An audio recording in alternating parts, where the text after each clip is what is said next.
La etapa más difícil, cómo hallé la fortaleza en mí. Escena 1. La bruma de la incertidumbre. A menudo, uno se encuentra de frente con situaciones que parecen inabordables. Para mí, todo empezó el día en que descubrí que mis planes de vida se tambaleaban, como si un temblor interno hubiera sacudido mis certezas más arraigadas. Me levanté por la mañana, y en lugar de sentir el entusiasmo habitual, noté un vacío en el pecho. Era un hueco extraño, una mezcla de ansiedad y presentimiento que se anclaba en mis costillas. No tenía un solo detonante, eran las cuentas por pagar, las responsabilidades aplazadas, el cansancio acumulado y la sensación de que el tiempo se me escapaba como agua entre los dedos. Por alguna razón, aquel día fue diferente, ya no lograba ignorar esa voz silenciosa que susurraba mis temores. Todo parecía envuelto en una bruma de dudas. Cada vez que trataba de organizar mis tareas, un peso invisible me impedía concentrarme. Me quedaba mirando la pared de mi habitación, perdida en pensamientos que no llevaban a nada. Recordaba los sueños de mi infancia y me preguntaba cuándo había decidido ignorarlos, en qué momento la rutina se apoderó de mis anhelos para transformarlos en obligaciones. A lo largo de mi adolescencia, había forjado un ideal claro: quería ser artista, quería expresar mi visión del mundo mediante colores y trazos. Sin embargo, me dejé llevar por la idea de la estabilidad y terminé en un trabajo de oficina que no me apasionaba. En su momento, pensé que era la única salida sensata, pero ahora me daba cuenta de que ese sendero me conducía a una frustración creciente. Decidí salir a caminar esa mañana, sin un rumbo fijo. Sentía que necesitaba aire fresco para liberarme de la opresión que me invadía. Caminé por calles que conocía de memoria, y aún así, todo se sentía extraño, como si esa bruma interior también se hubiera posado sobre el paisaje cotidiano. Pasé frente a un viejo café donde solía reunirme con amigos para hablar de nuestros planes de futuro. Recordé cómo en aquellas tertulias, la vida se presentaba prometedora y llena de posibilidades. Pero en ese preciso instante, contemplando la puerta cerrada del lugar, que había quebrado meses atrás, me pregunté si aquella ilusión colectiva era solo una fantasía juvenil. Seguí avanzando hasta llegar a un parque en el que se erigía un viejo roble que había sido testigo de mis momentos de lectura y reflexión en el pasado. El árbol seguía imponente, con sus ramas extendiéndose hacia el cielo, como si quisieran acariciar las nubes. Me senté en una banca y cerré los ojos. Sentí el latir agitado de mi corazón. Era un palpitar que me recordaba cuán viva estaba, a pesar de sentirme abatida. En ese latido reconocí una chispa de esperanza, una señal de que no estaba todo perdido. Me abracé a esa pequeña llama con la determinación de quien se aferra al único salvavidas en medio de una tormenta. Me di cuenta de que necesitaba encontrar las causas de mi desconcierto, de esa sensación de orfandad emocional que me estrangulaba sin saber por qué. Tenía amigos, familia, un techo sobre mi cabeza. Sin embargo, algo me faltaba. Tal vez era una desconexión con mis propios sueños, la brecha entre lo que hacía a diario y lo que realmente anhelaba. Con los ojos cerrados, me prometí a mí misma iniciar una búsqueda interna. Aunque no supiera cómo, iba a emprender un viaje hacia la raíz de mis miedos y mis pasiones dormidas. Me dije que, en esa bruma de incertidumbre, debía encontrar la semilla de mi fortaleza. Escena 2. La primera caída. Semanas después de aquel paseo revelador, mi rutina no mejoró. Al contrario, las demandas del trabajo aumentaron, los gastos se multiplicaron y mi paciencia se agotaba rápido. Era como si la vida me estuviera retando, empujándome a un precipicio emocional. Cada mañana, antes de salir de casa, me miraba al espejo con resignación. Veía en mi rostro un reflejo cansado, casi ajeno. ¿En qué momento había perdido la alegría? Buscaba algún resquicio de la persona optimista que fui, pero solo encontraba una máscara compuesta por obligaciones y deberías autoimpuestos. El impacto mayor llegó una tarde de viernes. Después de una semana agotadora, tuve un desencuentro con mi jefe. Me reprochó errores mínimos, pero su tono despectivo y su forma de humillar me destrozaron los nervios. Sentí un nudo en la garganta. Quería gritarle que estaba harta, que no aguantaba más, que no podía seguir en ese ambiente tan tóxico. Pero me mordí la lengua, consciente de que dependía del salario para subsistir. Fue en esa contención donde sentí que mi espíritu se resquebrajaba un poco más. Al final de esa jornada, al salir a la calle, no pude evitar derramar lágrimas contenidas. Me sentí débil, absurda, perdida. En ese punto, pensé que mi mundo se desmoronaba. Empecé a creer que quizá mi vida nunca cambiaría, que estaba destinada a soportar un día tras otro hasta que la rutina terminara por consumirme. Desconocía que esta primera caída era el comienzo de algo más profundo, un punto de inflexión que me obligaría a redefinirme. Aún así, en medio de ese abatimiento, hubo un pequeño incidente que me sacudió. En el camino a casa, mientras caminaba ensimismada en mi sufrimiento, tropecé con una mujer de avanzada edad. Casi la tiro al suelo, pero la sostuve a tiempo. Ella me miró con preocupación, como si adivinara que el tropiezo no era solo físico, sino también emocional. Me preguntó si estaba bien, y, por primera vez, sentí que alguien veía a través de mi máscara. No supe qué responder y ella no insistió. Solo me regaló una mirada comprensiva y siguió su camino. Aquella noche fue de insomnio. Estuve dando vueltas en la cama, pensando en la anciana, en su mirada, en el tropiezo que casi nos hace caer a las dos. Me pregunté cuántas veces había estado yo a punto de derrumbarme sin que nadie lo notara. ¿Cuántas veces me había encogido de hombros ante mi propia vulnerabilidad?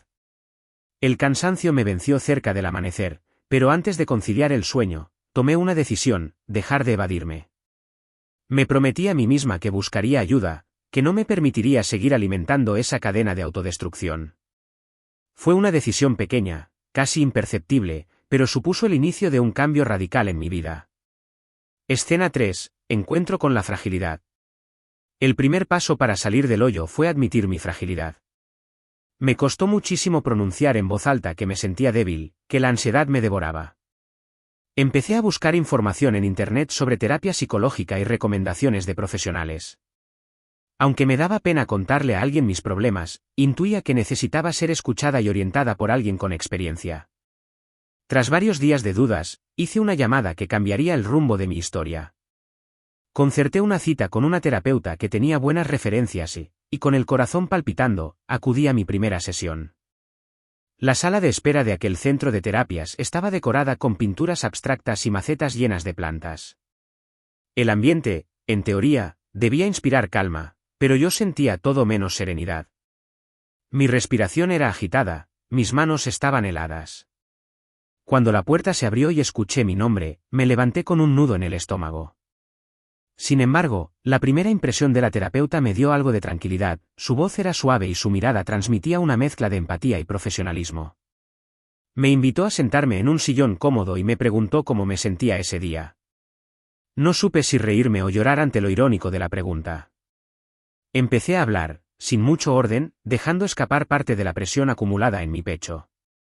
En aquella y en sucesivas sesiones, descubrí que no tenía claro el origen exacto de mis temores. Hablé de mi infancia, de mi adolescencia llena de proyectos, de mi relación tensa con el trabajo, de la presión social por encajar en moldes que no resonaban conmigo. Poco a poco, fui hilando recuerdos, sensaciones, resentimientos. Las conversaciones me llevaron a una conclusión dolorosa: llevaba años traicionándome a mí misma, sacrificando mis pasiones en aras de la seguridad laboral y el estatus social. De pronto, me vi como una espectadora de mi propia vida, alguien que había permitido que las expectativas ajenas dictaran el rumbo de mis decisiones. Admitir mi fragilidad supuso un golpe fuerte para mi ego. Hasta entonces, siempre había querido verme a mí misma como alguien independiente, segura, capaz de sortear cualquier obstáculo. Darme cuenta de que me encontraba al borde del colapso me hizo sentir vergüenza, incluso culpa. Pero mi terapeuta me insistió en algo crucial: ser consciente de las propias debilidades no es signo de derrota, sino el inicio de la reconstrucción. En ese proceso, me apoyé en técnicas de respiración, en la escritura de un diario y en reflexiones diarias que me ayudaron a notar los patrones de pensamiento que me esclavizaban.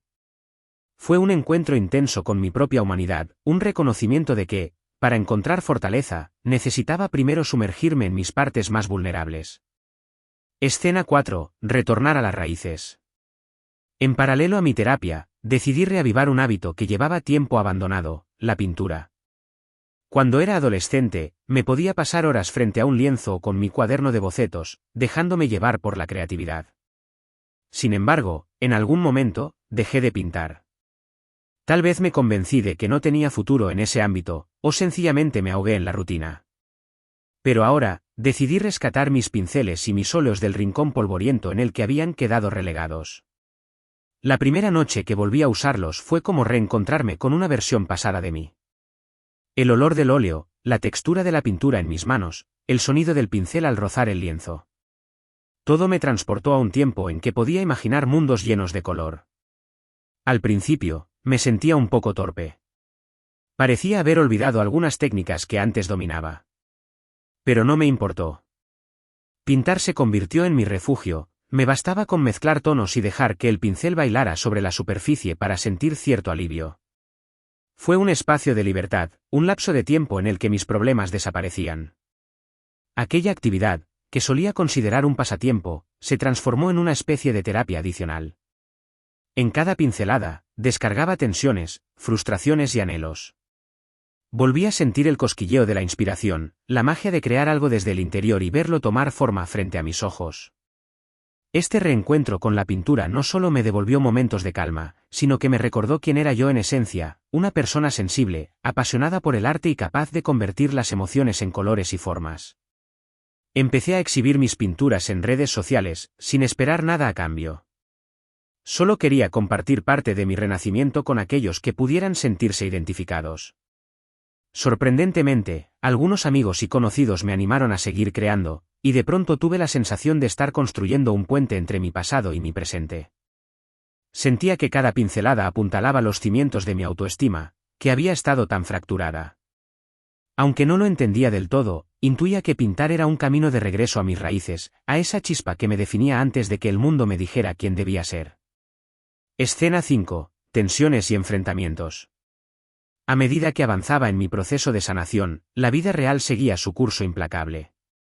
El trabajo no se detuvo, las presiones económicas no desaparecieron y las responsabilidades diarias siguieron sumándose como piezas de un rompecabezas inacabable. Aún así, yo había empezado a experimentar un cambio interno. Ya no tragaba tanta frustración sin pronunciarla. Empecé a poner límites en mi entorno laboral. Si mi jefe me hablaba de forma hostil, yo respondía con claridad que no era la manera adecuada de dirigirse a mí. Al principio, el ambiente se tensó, pues no estaban acostumbrados a verme así. Pero, sorprendentemente, algunos colegas me apoyaron en silencio, y con el tiempo, la atmósfera empezó a cambiar levemente. No fue una transformación inmediata ni radical, pero sí el inicio de un reconocimiento mutuo de que yo ya no iba a someterme tan fácilmente. En casa, mis padres notaron que estaba más abstraída, pero también más abierta a conversaciones profundas. Uno de los momentos más significativos fue una charla con mi madre. Ella se sentó conmigo en la sala, mientras tomábamos té, y me preguntó con ternura si me encontraba bien.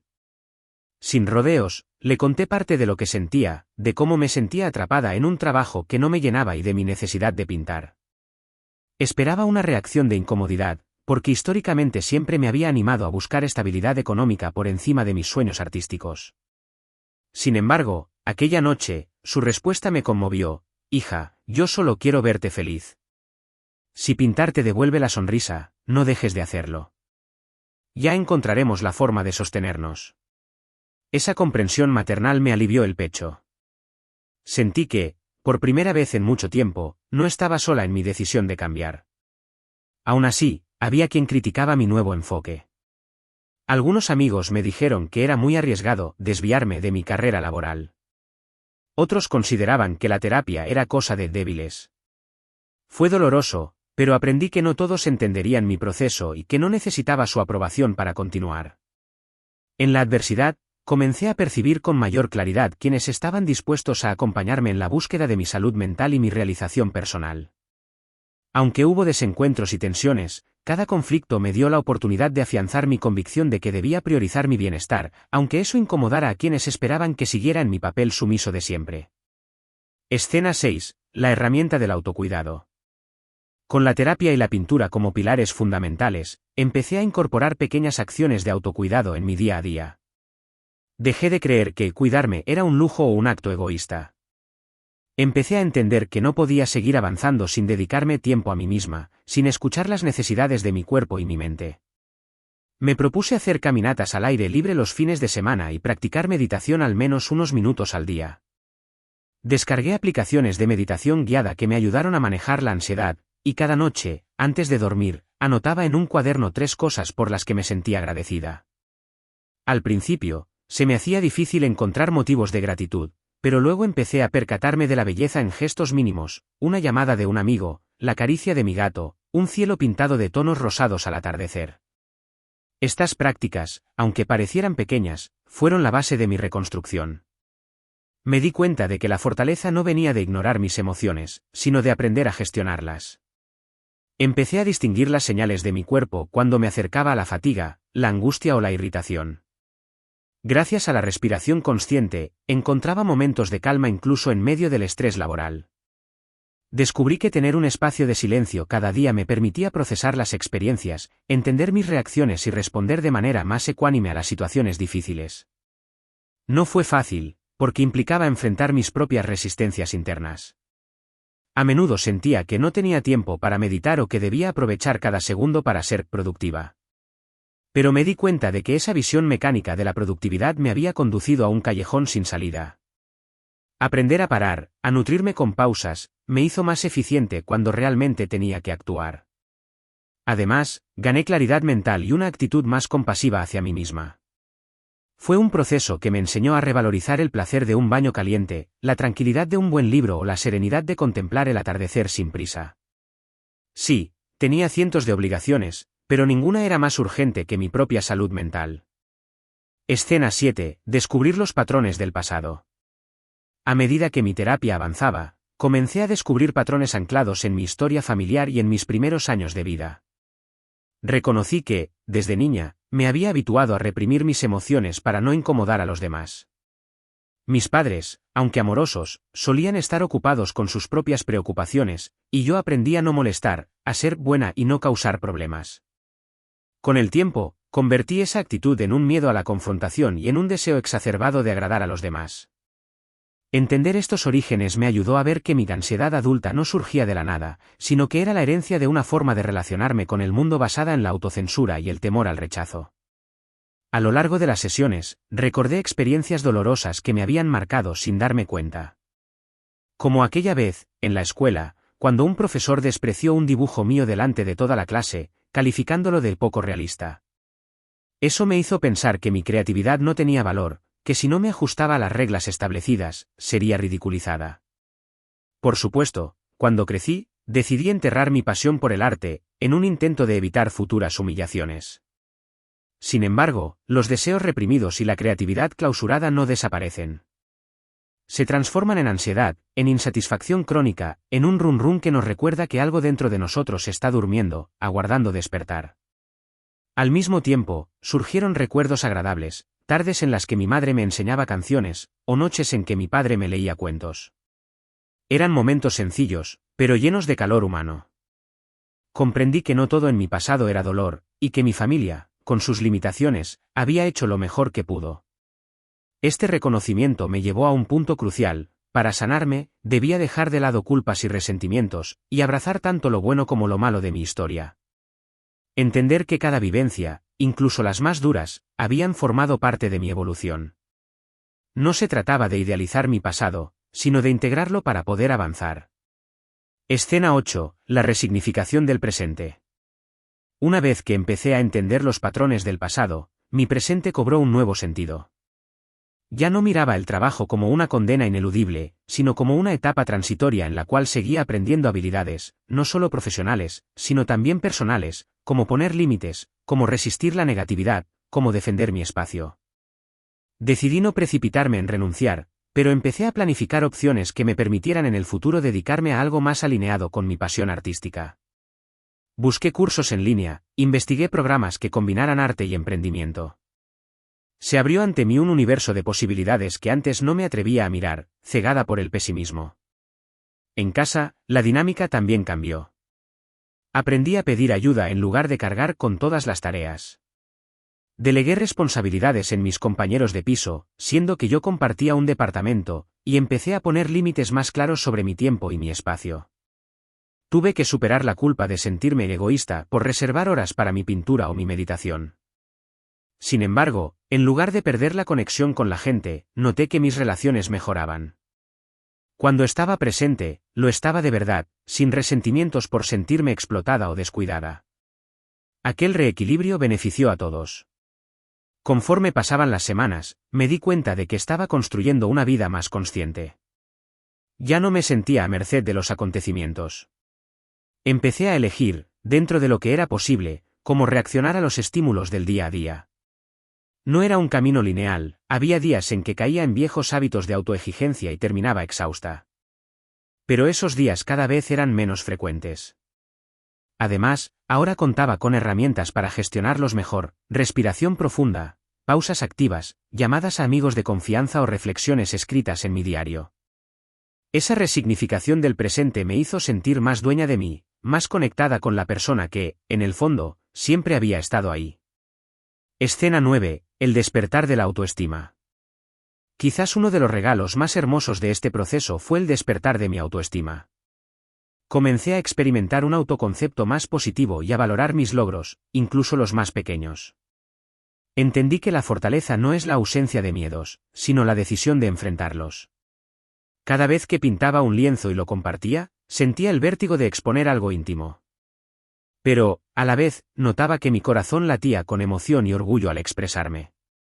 Cada paso que daba para cuidar de mi salud mental incrementaba mi respeto hacia mí misma. Ya no me veía como alguien indefensa y frágil, sino como una persona en proceso de crecimiento, con derecho a equivocarse y rectificar.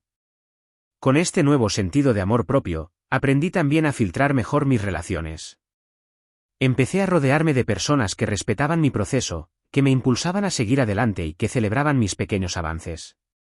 Identifiqué amistades que, durante años, habían permanecido cerca solo para criticarme o hacerme sentir menos. En lugar de enfrentarlos de manera violenta, opté por alejarme gradualmente, entendiendo que mi energía era valiosa y no necesitaba exponerla a gente que la menospreciaba. Fue doloroso en algunos casos, pero esencial para mi bienestar a largo plazo. Descubrí que cuando uno empieza a amarse, los límites se vuelven más claros, y surge un anhelo genuino de rodearse de experiencias y afectos saludables. Encontré un grupo de personas afines que compartían mis intereses artísticos. Organizábamos tardes de pintura al aire libre y compartíamos consejos para mejorar nuestras técnicas.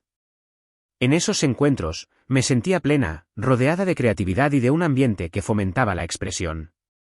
Noté que mi confianza crecía y que estaba dispuesta a enfrentar retos más grandes.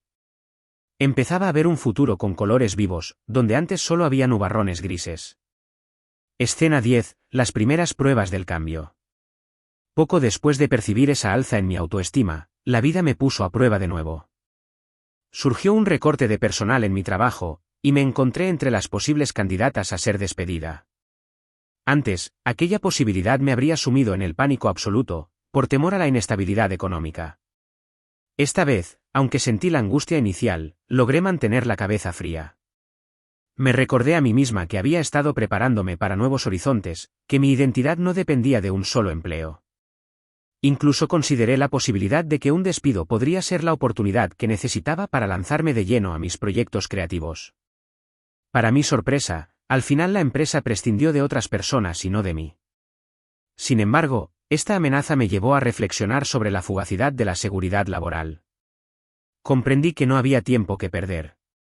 Decidí reducir gastos y comenzar a ahorrar con más disciplina para, en el mediano plazo, dedicarme plenamente a la pintura y a la creación de talleres de arte terapéutico, un proyecto que había empezado a esbozar. Me contacté con otras personas interesadas en usar el arte como vía de sanación y comencé a tejer redes de colaboración. No sabía si todo funcionaría, pero lo intentaba con un espíritu renovado. La otra prueba vino de la mano de una crisis familiar. Un problema de salud de un ser querido requirió mi atención y mi apoyo económico. Durante semanas, volví a sentir la presión de tener que responder a múltiples frentes. Sin embargo, esta vez utilicé lo aprendido en terapia, me organicé mejor, busqué ayuda, compartí la carga con otros miembros de la familia. Me negué a sacrificar por completo mi tiempo de autocuidado, argumentando que no estaría en condiciones de ayudar a nadie si me desgastaba al límite.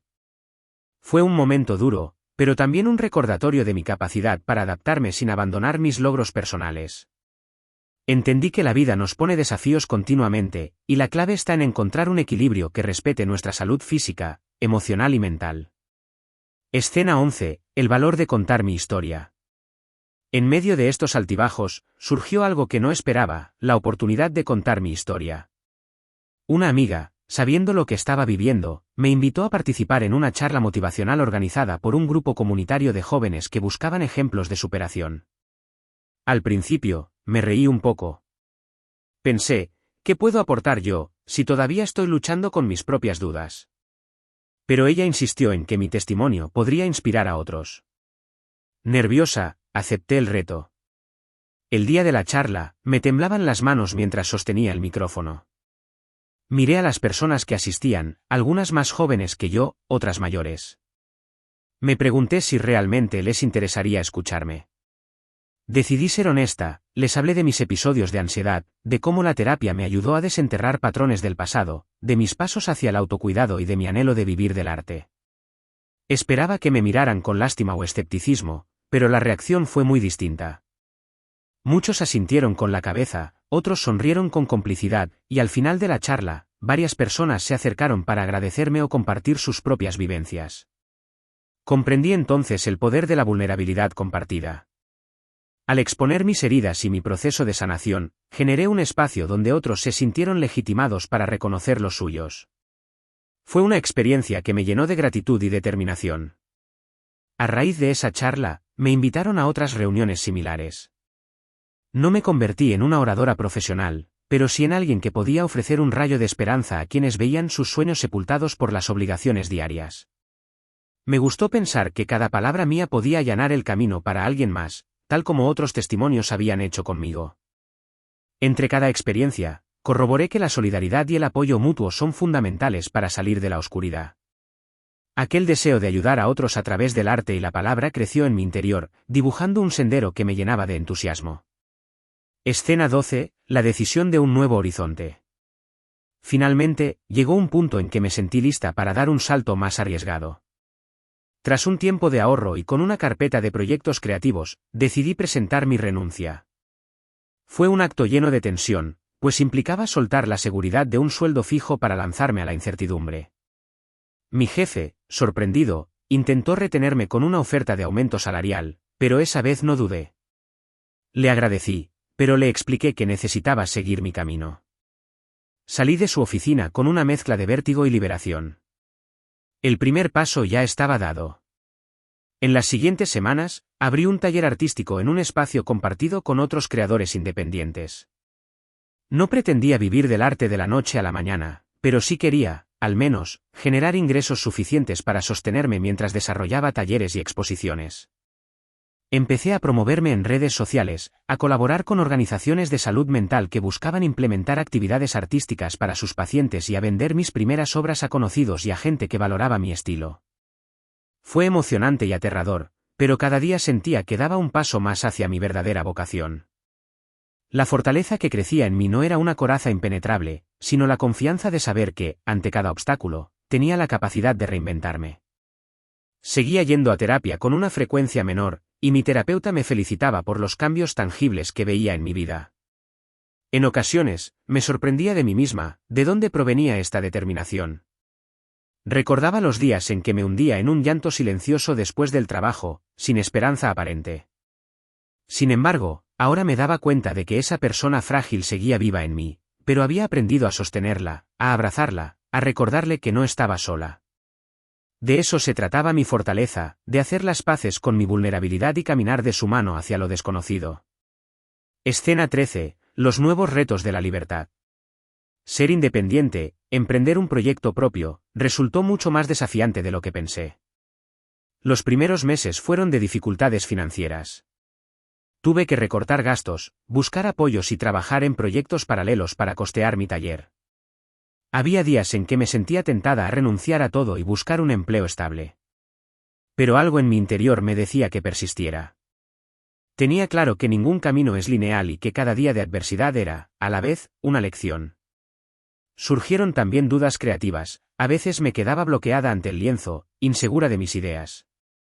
Me daba cuenta de lo fácil que resultaba idealizar mi pasión cuando pintaba como afición, y de lo distinto que era hacerlo cuando mi sustento dependía de ello. Fue un choque de realidad, sí, pero también una oportunidad para profesionalizarme. Empecé a estudiar más sobre técnicas artísticas, marketing cultural y gestión de proyectos creativos. Descubrí que la pasión necesita complementarse con disciplina y conocimientos prácticos para florecer en el mundo real. A nivel emocional, la libertad de trabajar a mi ritmo trajo paz, pero también me obligó a ser más responsable con mi tiempo y mi organización. Ya no podía quejarme de un jefe ni de un horario rígido, ahora yo era mi propia jefa. Tenía que marcar objetivos claros, organizar mis metas y establecer límites para no volver a caer en la autoexigencia desmedida. La terapia seguía siendo un espacio vital para revisar mis avances y mis tropiezos. Como parte de mis ejercicios, escribía cada noche un balance de lo vivido en el día, resaltando momentos de crecimiento y registrando las inquietudes que me surgían. Ese ejercicio me permitió advertir, con una claridad nueva, la forma en que las oportunidades nacían de los reveses y cómo, a pesar de las dificultades, seguía en pie. Escena 14. Reconciliación con mi versión pasada. En el viaje hacia mi fortaleza, hubo un momento muy simbólico que me permitió reconciliarme con mi versión del pasado. Fue cuando encontré una caja vieja en casa de mis padres, llena de bocetos y dibujos que hice en mi adolescencia. Algunas ilustraciones estaban firmadas, otras eran simples borradores hechos a lápiz. Me conmovió ver la pasión desbordante que tenía a esa edad, la ilusión con la que plasmaba personajes y escenarios fantásticos. Recordé a la chica que fui, llena de sueños y de energía creativa, y comprendí que, de algún modo, nunca la había abandonado. Solo la había encerrado en un rincón para complacer las expectativas de los demás. Tomé algunos de esos bocetos y los enmarqué en mi taller. Al verlos colgados en la pared, sentí un nudo en la garganta y una oleada de gratitud por el camino recorrido. Pensé en todos los errores, en los aciertos, en las lágrimas y en las victorias. Comprendí que cada paso, por más torpe que hubiera sido, formaba parte de la experiencia que hoy me permitía sostener un pincel con mayor confianza. Me perdoné por haber dudado de mí, por haber traicionado mis deseos. Me di la oportunidad de abrazar a esa adolescente llena de sueños y decirle, lo logramos. Aquí seguimos, juntas, pintando nuestro mundo. Ese acto de reconciliación me hizo sentir liviana. Sentí que las partes rotas de mi historia empezaban a unirse en un mosaico que, lejos de ser perfecto, era auténtico y humano. Las heridas dejaban de ser meras cicatrices para convertirse en un mapa de las batallas que había librado. Y en ese mapa, se revelaban los caminos posibles, cada crisis era una encrucijada que me había obligado a crecer, a reevaluar mis prioridades, a asumir riesgos. Así, comencé a ver mis debilidades como aliadas, como luces rojas que se encienden para advertirme que debo cuidar mi energía y mi equilibrio. Escena 15. La fortaleza y el futuro. Llegados a este punto, podía afirmar que, aunque seguía enfrentando desafíos, porque la vida nunca detiene sus pruebas, me sentía más fuerte que nunca. No una fortaleza perfecta, de héroe sin grietas, sino una fortaleza real, nacida de reconocer mis sombras y mis luces. Me sentía capaz de mirar al futuro con ilusión, sin negar las dificultades que vendrían. Había entendido que la clave radica en no dejarse vencer por el temor, sino en usarlo como catalizador de coraje y determinación. Poco a poco, mi taller empezó a consolidarse. Logré ofrecer mis primeros cursos de pintura a personas que, al igual que yo, buscaban en el arte un camino para aliviar tensiones y expresar emociones reprimidas. En cada sesión, veía reflejadas mis propias dudas y mis pequeños triunfos en el rostro de mis alumnos. Les repetía que pintar no solo consiste en reproducir la realidad externa, sino también en dar forma a la realidad interna. Les decía que cada pincelada era un grito de libertad, un acto de rebeldía contra la monotonía del día a día. Y, al decirlo, me recordaba mi propia historia, mi lucha personal por soltar las cadenas de la conformidad y encontrar mi esencia. En mi vida personal, seguía trabajando la comunicación con mis seres queridos. Comprendí que mis padres y amigos tenían derecho a opinar, pero yo tenía derecho a decidir. El respeto mutuo se hizo más fuerte al reconocer cada uno nuestra individualidad. Empecé a disfrutar de cosas pequeñas con mayor intensidad, un desayuno tranquilo, una caminata sin prisa, una tarde de lectura. Encontré la belleza en la cotidianidad, recordando que no hacen falta grandes eventos para sentir la plenitud de estar viva. Ahora, mirando en retrospectiva, me doy cuenta de que la etapa más difícil no fue el fin de nada, sino el principio de todo. Gracias a esa crisis profunda, me vi obligada a volver la mirada hacia mí y preguntarme qué quería hacer con mi vida, qué me hacía vibrar, qué me llenaba de alegría. Aprendí que, a veces, uno debe romperse para reconstruirse en una versión más fiel a su propia esencia. y entendí que la fortaleza no reside en la negación de la vulnerabilidad, sino en su integración. Hoy, al contar mi experiencia, al compartirla contigo, deseo transmitir que, por más oscura que sea la noche, siempre hay una aurora dispuesta a surgir en el horizonte, si nos atrevemos a buscarla. Con cada amanecer, sostengo mis pinceles y mi fe en que cada trazo, cada color, puede construir una realidad más luminosa, tanto para mí como para quienes me rodean.